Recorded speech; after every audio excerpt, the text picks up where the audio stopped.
things. May I share some of the extraordinary things that Yes. can be amplified? Richmond is home to the very first bank chartered by Blacks in all of America. When I'm in other states and I ask the audience, can anybody name the first bank? Invariably, they say Maggie Walker's Bank. And they're astounded when I say, well, hers was the fourth Black bank here. Between 1888 and 1929, we had 10 Black-owned banks. Can you believe that? And each had at least a branch in Jackson Ward. 10 banks. Number one, the True Reformers Bank. The True Reformers Bank, and the full name for that is the Savings Bank of the Grand Fountain of the United Order of True Reformers, better known as the True Reformers Bank, received their charter in March of 1888, and they opened April the 3rd, 1889, they became the first bank chartered by Blacks in all of America. And I got rare memorabilia from them. And so you see, before John Mitchell was John Mitchell and Maggie Walker was Maggie Walker, the Maggie Walker we know, they were true members of the True Reformers.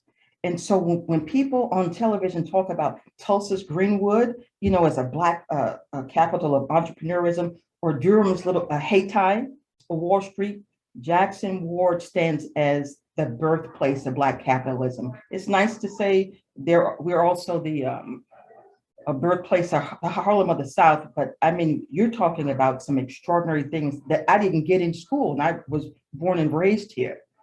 We had between 1877 and 1929, how many Black-owned and published newspapers do you think we had in Richmond alone? 3 or 4, maybe. 10. Okay. The first one was the Virginia Star, founded by O.M. or Otway M. Stewart.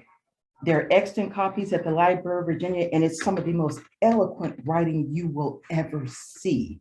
And so I seek to amplify those stories that bring about a greater awareness and also engenders a greater level of respect. Because if all we hear about is what was done to our people, but we don't hear about the resilience and how they got over, when we do hear about those things, it serves as a blueprint today, you see. When we look at, because today, what are we looking at? How do you mitigate the effects of healthcare inequality? The things that we talk about, social determinants of health, housing. These things are not new, but there was this profound sense of collectivism, you see.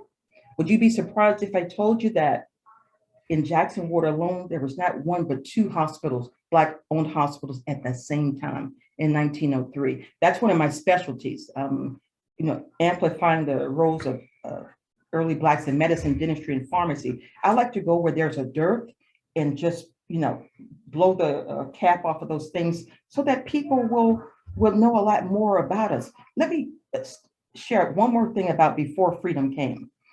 We hear about enslavement mostly, right, in the slave trade, but some people still aren't aware of the fact, and that's okay, that you had a free Black population here that was very forward thinking, if you will.